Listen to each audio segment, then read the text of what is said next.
threat are the Sixers to the Celtics? I still think it's a 7 because you got to look. Paul George. This is really all about Paul George. I understand that Caleb Martin, and I understand that Eric Gordon and Drummond. I get all that, but this is really about Paul George. That's what it's really about.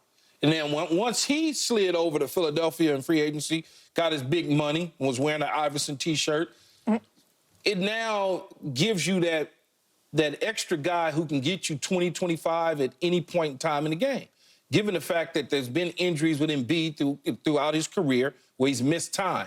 Paul George, not as significant, but he's missed some time too, but not as significant. He leaves from Kawhi to Embiid. If you miss Embiid for a period of time, can Paul George still, along with Maxey, have the ability to get you to an Eastern Conference final to see the Celtics? I believe so. I honestly believe that. They are better than the Knicks right now, just on the roster as it's constructed. They're a bigger team to me than the Knicks are. So, yeah, I think it's a 7. I mean, you can't just say, oh, my God, they just win. It's the dream team. No, it's not like that. The Celtics are ridiculous when you look at their top 6 guys. That's pretty good. Yeah, look, I think it's a 7 or maybe 7.5, whatever you want to get up to, because the Celtics have so much more depth still. And we still have to see, I think the Caleb Martin signing actually is a big deal and will help them against Boston. He's had some great playoff games against Boston, including a Game 7. But we will have to see what they do with the rest of the roster, because we've seen you don't want to get into a Phoenix Suns problem. You don't want to get into a problem where you don't have the super depth. top heavy. And by the way, the Celtics, it took them years of Jason Tatum and Jaylen Brown's era to build up that amount of depth. And it's what they didn't have on some of their, quote, playoff failures, because they didn't have as deep a team. So the Celtics are still the reigning favorites because of the depth of that roster, the experience now of that roster. But make no mistake, Paul George going to the Sixers is just such a perfect fit. He does the thing that nobody else there does. He allows Joel Embiid now to just be even more of a force on both ends of the floor. It's going to take some of the burden off of Tyrese Maxey, who's only turning 24 years old, and still needs to have someone out there who's a more veteran presence. He can still defend, as you said, Key. I mean, he's not maybe the best defender in the league anymore, but he absolutely can defend at a top level. It is going to be beautiful to watch those guys play basketball together if they can stay healthy. And we just have to see who else they put on the roster. Okay. I'm going to echo Caleb Martin. That was a big deal to me because he'll start for them and play at a very high sort of second level for them. But would you even be having this conversation if it was no Paul George? No, we wouldn't be having this conversation. No. That's why it's all about Paul. It's a two-step process. You got to get both sides. Okay. And I'm going to say this about Tyrese Maxey again. He's about 6'1", and whatever he's got in his heart and soul, he gives you every last ounce every night. And he is really, really good. And he will take and make big shots. He is more the engine to that team than Paul will be, because as gifted as Paul is, I still don't believe he's that guy. I don't believe he's the superstar that you go to in the big moments, in the big games. He's more of a 1A, but he's a really, really good 1A. And yet, I disagree with your takeaway. It's all about Paul George.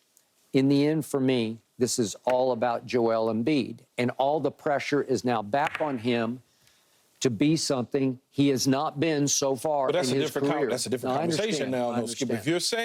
If you're telling me all the pressure's back on him because then he needs to win a final and get to the finals and all that, that's correct. But we're talking about did it close the gap and get close to the Celtics? That's where it becomes all about Paul George for me. Okay. When they do play the Celtics, regular season, or if they do meet in the post, the best player on the floor potentially will be Joel Embiid every time, because he's just that he's like in some other world. To be that huge with that touch and be able to just stroke threes. I've never seen it like it. He's like close to a 90% free throw shooter, and he'll shoot the most free throws. The basket. But when he needs or wants to, he can step out there and just easy swish it. And yet, I know so many people in and around that organization, He doesn't take great care of himself. I hope he is in this offseason. Maybe the Olympics will keep him in better shape because he feels like, although I saw some tape of them in practice yesterday, and he looked pretty big. So the point is, when you're that big, it's hard to stay that healthy because your knees are going to give you trouble because you're coming down with such huge tonnage on knees that weren't made to take that kind of a pounding. Right. And he has to sort of play his way into shape most nights, and then he'll have a long spell where he'll be out because the knee is bothering him, and then he'll fall completely out of shape, and you have to sort of play his way back into shape. And sometimes it's a marvel that he gets up and down the floor the way he does. But if he could ever get and stay right through a whole playoff run, I would like their chances. I would go, if you told me, if you could guarantee me that next playoffs, he will be 100% sort of mentally and physically right, where he's not going to have a stomach ache or some migraine or something. It's always something in every playoff series. There's oh, he's got a knee sleeve. Oh, it's something. Oh, now it's this. Oh, if you could tell me we hear nothing wrong with Joel Embiid for however long it is for the whole playoff run, I would go to a 10 because, yeah, if you put Paul George with Maxey and Caleb and Oubre, and I like Kelly Oubre a lot, then I'd say, oh, you got a chance. I agree you need some depth, and we're not sure how that's all going to sort itself out. But you want to talk about firepower? You want to talk about being able to match up with whoever five the Celtics put on the floor? Yeah. I would love that because they don't you can have Porzingis. I'll take Embiid. I just will. Yeah.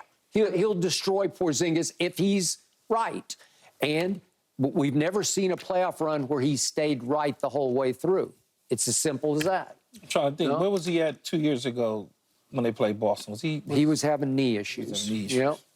But he's always got something going on. Paul George is going to change that equation, though, even the health stuff, because the physical wear and tear that Joel has to take by being the one option with not as good as Tyrese Maxey played last year, with not that level of a 1A as Paul George. Yeah, he's a 1A. It's going to affect games that Joel has to play, maybe a back-to-back that he doesn't need to play anymore because they've got Paul George. It's going to help in-game in terms of the minutes he has to play. Good. It's going to help in-game in terms of the beating that he takes, right? Paul George is going to have to be a pretty good defensive player playing physical against Paul George. That's one less guy to do that against Embiid. So I think his health is also going to benefit from Paul George being there.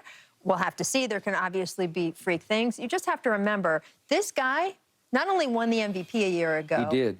He was scoring more than a point a minute for a long stretch before he got hurt this past season. That's insane. It's insane.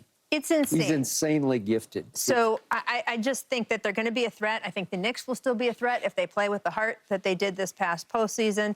The Bucks, look, I know they had a bad season. The Timberwolves had a bad season 2 seasons ago, and they were able to rebound with the Western Conference Finals appearance. The Bucks still may have something to say. Giannis is very, very good. Dame Lillard is still very, very good. So I think it's going to be an interesting mix in the conference. Yeah. But I am so excited to see these three guys play together, especially if they can back up some of the depth, because I think that Paul George is going to do so much more for Embiid in terms of being a multiplier than just another person next to him. I think he's going to help Embiid be better physically, mentally, and he was already really good. Keyshawn, would you agree when Joel Embiid is right, when he is healthy, he's the best player in the league? Yeah, because he has the dominance like a Shaq, except he can shoot the three. He does. Shaq couldn't shoot the three nor shoot free throws. Right. So at the end, he's when you talk about just dominant force, you can't do anything with him. If I want to go out on the perimeter, I can. And if I want to get my wide trunk and put it on right there on the key, nothing you can do. He can. There are nights when I'm not sure he cares that much about winning, and there are nights when I see him get angry and locked down, and I say, that's Shaq. Yeah. You know, that. And he is in better shape than he used to be. I don't know how he reported. I don't know his weight at Team USA training camp, what he weighed in at, but he has made more of a commitment to that. So he knows that that's the direction he has to go in. No, he's high IQ. He gets it. Whew. But sometimes he doesn't. Okay, if you are a Clippers executive,